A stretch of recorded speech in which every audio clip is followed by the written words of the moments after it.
اللہ تعالیٰ یہ خواب کیوں دکھاتا ہے بندوں کو؟ اور یہ ایک ایسا عمل ہے کہ جو انسان جس پہ قابو نہیں پا سکتا، جو انسانی ڈسکوری سے باہر ہے کہ ایسا کیوں ہوا. آپ دیکھیں کہ انسان دو چیزوں کا مجموعہ ہے، ایک اس کا جسم ہے اور ایک اس کی روح ہے. جہاں یہ دونوں آپس میں ایک دوسرے سے موافقت کرتے ہیں، ایک دوسرے کے ساتھ کوآرڈینیٹ کر رہے ہیں، وہاں یہ ایک دوسرے سے کشمکش بھی کرتے ہیں. بعض اوقات جسمانی خواہشات روح پر غالب آ جاتی ہیں، بعض اوقات روحانی کیفیات جسم پر غالب آ جاتی ہیں. عام طور پر دن میں جب ہم دنیا کے کام کر رہے ہوتے ہیں تو ہمارا جسم ایکٹیو ہوتا ہے، اور اس کا نتیجہ کیا ہوتا ہے کہ روح کی جو کار فرمائی ہیں وہ ذرا لو ہو جاتی ہیں. رات کو جب ہم سوتے ہیں اور جسم ہمارا بالکل بے حس ہو جاتا ہے تو پھر روح جو ہے وہ ابھر کر آتی ہے، اس کی کار فرمائی بڑھتی ہے، وہ زیادہ ایکٹیو ہو جاتی. پھر آپ کو قرآن کی وہ آیت بھی یاد ہوگی کہ جس میں اللہ تعالیٰ فرماتے ہیں کہ جب انسان سوتا ہے تو ہم اس کی ایک روح لے لیتے ہیں، جس کو زندگی دینی ہوتی ہے وہ واپس لوٹا دیتے ہیں، ورنہ جو دوسری باقی ہوتی ہے وہ بھی لے لیتے ہیں. اب یہ جو روح نکلتی ہے نا ایک ہمارے جسم سے، تو یوں لگتا ہے کہ جیسے وہ مختلف جگہوں پہ وانڈر کرتی ہے، یعنی گھومتی پھرتی، اور بعض اوقات دور دراز پہنچ کے مثلا کسی مردے سے جا ملاقات کرتی، کیونکہ روح تو ایک لطیف چیز ہے نا. جب ماں کے پیٹ میں بچے کے اندر آتی ہے تو کوئی پتہ نہیں چلتا، جب نکل جاتی تو کوئی پتہ نہیں چلتا. اسی طرح روح دیواروں کے پار بھی چلی جاتی ہے. قرآن پاک میں آتا ہے نا کہ اینما تکونوا یدرککم الموت ولو کنتم فی بروج مشیدہ، یعنی اگر بالکل ساؤنڈ پروف اور ہوا پروف جگہ پر بھی کوئی چیز رکھ دی جائے تو کیا ہوگا؟ روح وہاں سے بھی نکل جائے گی. یعنی روح کے لیے یہ مادی چیزیں رکاوٹ نہیں ہے.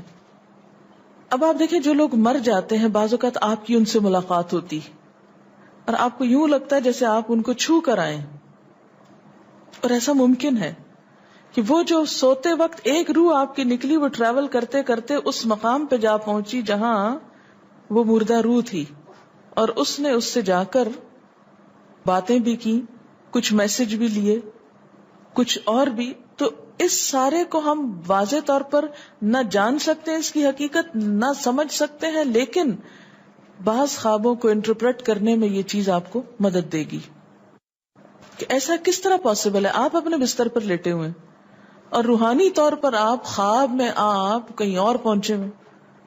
بعض اوقات آپ دیکھتے ہیں کہ میت آپ کو کوئی چیز دے رہی ہے، میت رو رہی ہے، میت خوش ہے، آپ اس کو دیکھتے ہیں وہ بڑے باغ میں بیٹھی ہوئی ہے.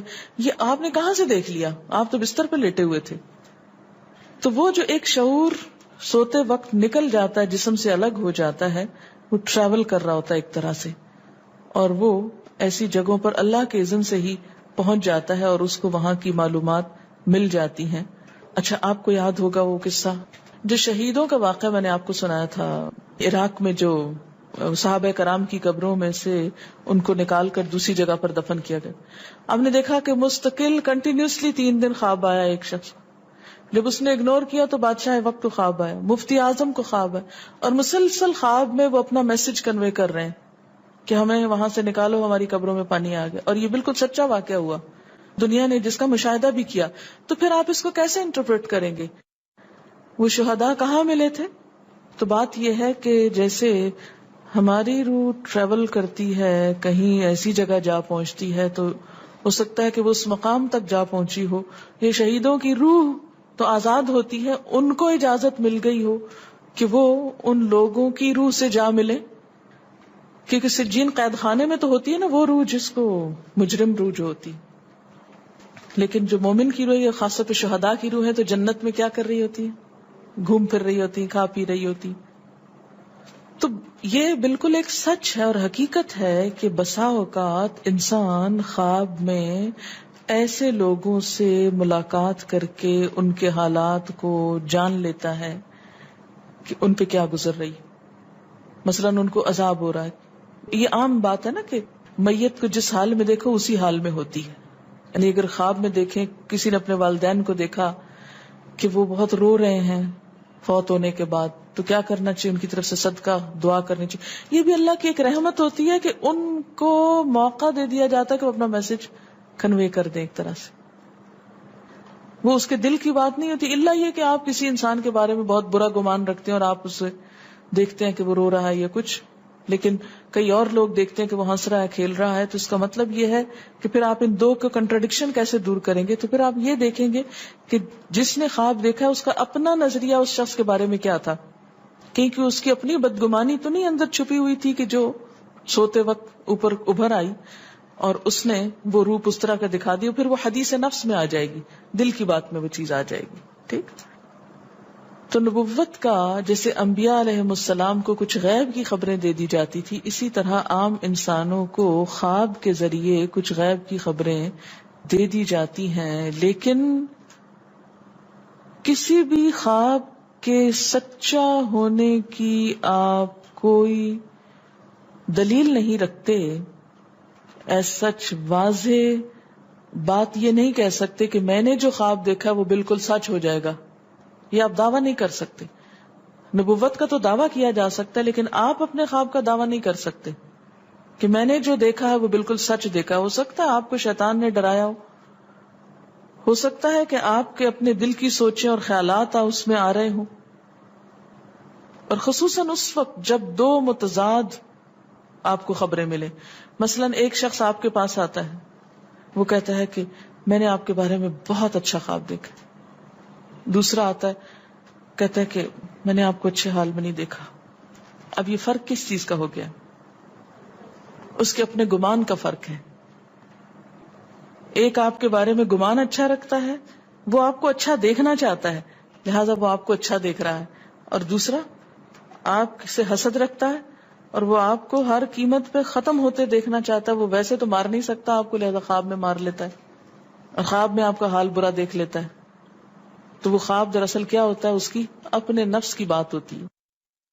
اسی طرح بعض لوگ جو جھوٹ سے بچتے ہیں، دھوکے سے بچتے ہیں، جن کے اندر منافقت نہیں ہوتی، جن کے دل بالکل صاف ہوتے ہیں، ان کو بھی بعض اوقات ایسے خواب آتے ہیں کہ جو بالکل واضح حقیقت ایک طرح سے نظر آ جاتی. لیکن کوئی شخص یہ خود سے دعویٰ نہیں کر سکتا کہ جو میں نے دیکھا ہے وہ میرے دل کی بات نہیں اور وہ بالکل بڑی سچائی ہے، جب تک کہ وہ چیز عملاً سامنے نہ آ جائے. آپ صلی اللہ علیہ وسلم نے فرمایا، اچھا خواب اللہ کی طرف سے ہے اور برا شیطان کی طرف سے. یعنی اگر آپ کسی کو برا دیکھ رہے ہیں یا کسی کی برائی دیکھ رہے ہیں تو وہ دراصل کیا ہے؟ شیطان ہے آپ کے اندر، جو آپ کو اس شخص کے خلاف یا کسی خاص واقعے کے خلاف بھڑکا رہا ہے، اور آپ اپنی تسلی کر لیتے ہیں خواب کے ذریعے. فرمایا پس جب کوئی شخص پسندیدہ خواب دیکھے تو اسے صرف اس شخص سے بیان کرے جس سے محبت اور اعتقاد ہے. یہ میرا مشورہ نہیں، نبی صلی اللہ علیہ وسلم کا ہے آپ سب کے لیے. بخاری اور مسلم کی روایت ہے کہ جب کوئی اچھا خواب آپ دیکھیں تو کیا کریں؟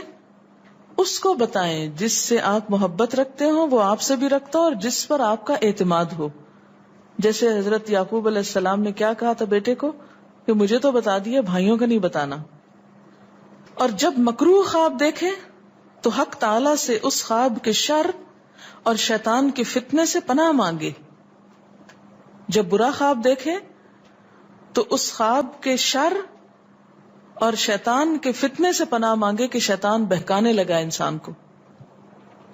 اچھا آپ دیکھیں کہ بعض اوقات یہ ہوتا ہے کہ جسے ہمارا کسی سے اختلاف ہوا ہے، عقیدے میں، گھر کے جھگڑے میں، کسی ذاتی اس میں، تو ہم کمزور ہوتے ہیں، مجبور ہوتے ہیں، اس کو کچھ کہہ نہیں سکتے. تو پھر ہم بعض اوقات اپنی تسکین کیسے کرتے ہیں؟ خوابوں میں کرتے ہیں. مثلاً ایک لڑکا کسی سے شادی کرنا چاہتا ہے اور وہ کر نہیں پاتا، اس کو وہ رشتہ مل نہیں رہا، تو وہ خواب میں دیکھتا ہے کہ اس کی شادی اس سے ہو گئی ہے، اس لڑکی سے. تو بعض خوابوں کی نوعیت بس صرف اتنی ہوتی، اس سے زیادہ اس کی حقیقت نہیں ہوتی. اچھا بعض اوقات جیسے کسی سے ضد ہے، عداوت ہے، دشمنی ہے آپ کی، اب آپ اس کو خواب میں برا دیکھ رہے ہیں، اس کی برائی دیکھ رہے ہیں، تو یہ دراصل کیا ہے؟ شیطان کا شر ہے جو آپ پہ غالب آ گیا ہے. آپ اس کی برائی چاہتے ہیں، ویسے کچھ کر نہیں پاتے، مجبور ہیں آپ، تو آپ خواب کے ذریعے وہ اپنی تسلی کر لیتے ہیں.